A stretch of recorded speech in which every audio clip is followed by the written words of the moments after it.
GoForThe2.com. These are our Week 6 predictions. Just a quick note, the Thursday night game, USC at Utah, that'll be up on our website Thursday morning under the NCAA pick section. Check out our website, GoForThe2.com.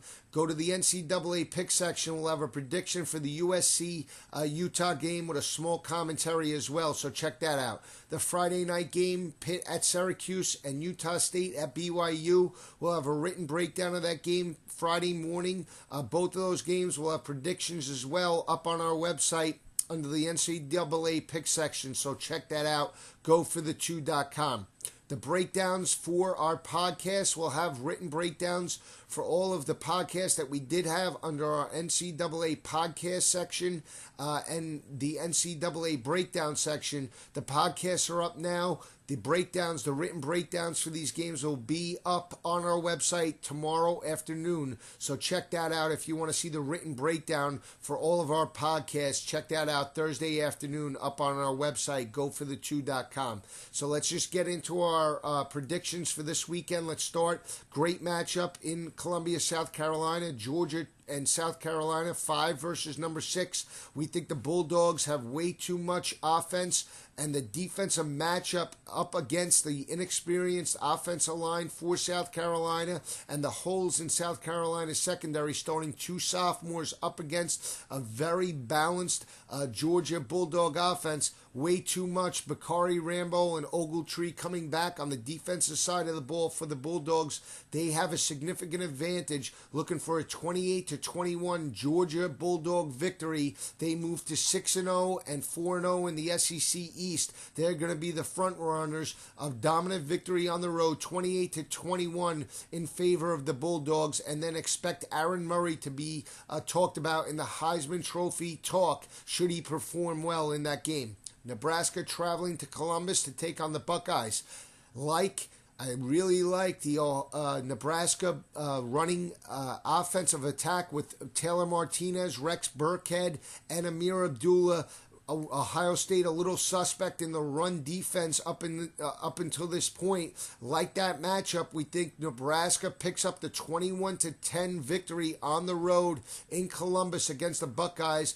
Nebraska moves to 5-1 on the year, and Ohio State will fall to 5-1. Looking for Martinez and the running offense between Burkhead and Abdullah to be the difference. A 21-10 victory for the Cornhuskers on the road. Miami versus Notre Dame. I like the matchup of Notre Dame's offense and defensive lines against Miami. Think of Miami's emotionally worn out. They're physically worn out. They picked up 2 emotional victories at Georgia Tech, at home against NC State. Now they travel to a neutral site field against the 9th-ranked team in the nation. They're not running the ball. They only rushed for 85 yards last week. Expect a big effort out of Notre Dame's offensive line. Think that they wear down the smallish front for the Hurricanes, looking for a dominant Notre Dame victory.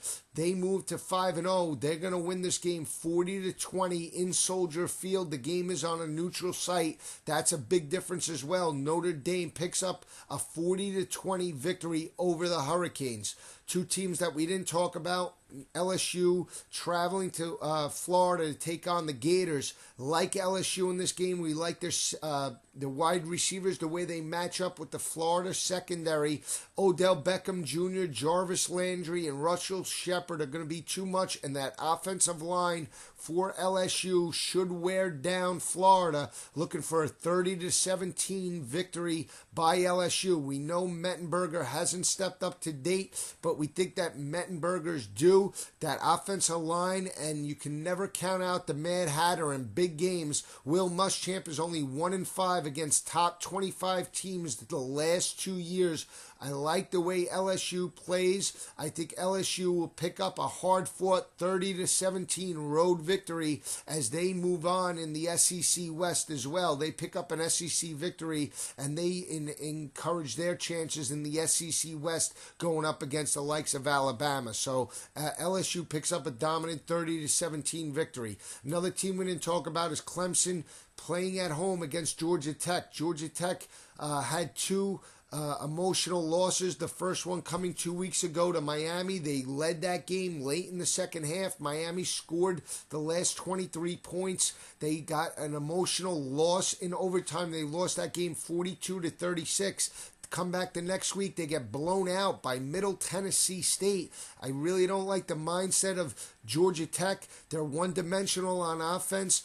Clemson gets Sammy Watkins back. They have way too much offense, and Brett Venables should have a good game plan in place for containing that Yellow Jacket triple option. I think Clemson has way too many weapons, looking for a 40-17 Clemson victory at home against an emotionally drained and just a physically worn out Yellow Jacket team. And more importantly, they're one-dimensional. When they fall behind Georgia Tech, they have a problem in the passing game. They have better success when they jump out early and they use play action. Expect Clemson to jump all over Georgia Tech at home, especially. It's an ACC conference game, so expect Georgia to be up. Way too many weapons on the offensive side of the ball for the Tigers, looking for a dominant victory by Clemson this weekend as well. Check out our website, goforthe2.com. We're going to watch all the games this weekend. We're going to have breakdowns next week, recaps, so stay with us. It's going to be a great weekend of college football, and we love it. So just stay with us at goforthe2.com.